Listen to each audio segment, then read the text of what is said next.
Да, колега Филип, изненадена сум, затоа што за вака важна точка да нема дискусија, не е присутен ниту градоначалникот, навистина не ми е јасно. Значи, со оваа точка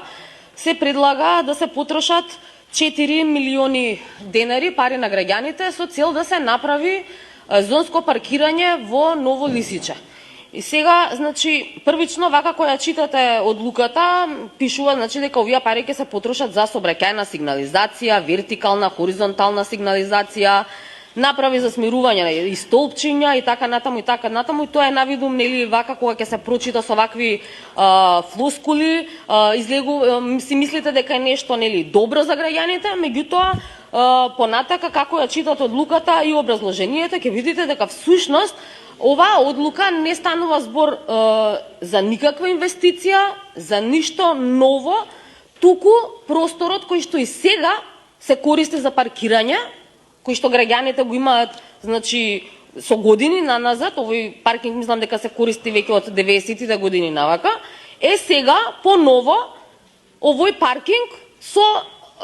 пари од граѓаните, од градот Скопје и од општината Аеродром, ќе се означи. И новината е тоа што до сега граѓаните го користеле овој простор, меѓутоа бесплатно, не плаќале за него, сега поново, ако се усвои оваа одлука, а најверојатно ќе се усвои,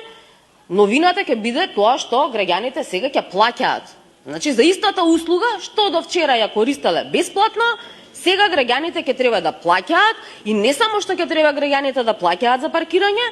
туку ќе треба да се одвојат и дополнителни 4 милиони денари или околу 67.000 евра, пари на граѓаните, од кои што 3 милиони се од страна на градот Скопје, а останатите од општината Аеродром. Замислете, за да се постават табли со назнака на која СМС ќе треба да вртите за да се паркирате тамо. Значи, што да кажам, освен дека е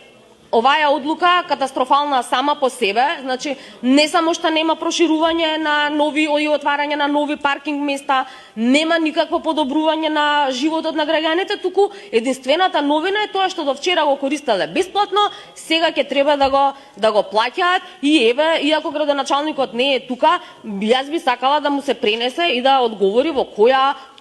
кој дел од предизборната кампања му беше ова ветено на граѓаните, или едно се ветува пред избори, а друго се реализира од кога ќе се седне на градоначалничкото столче. Благодарам. Инаку да најавам дека советничката група на Левица ќе гласа против оваа одлука.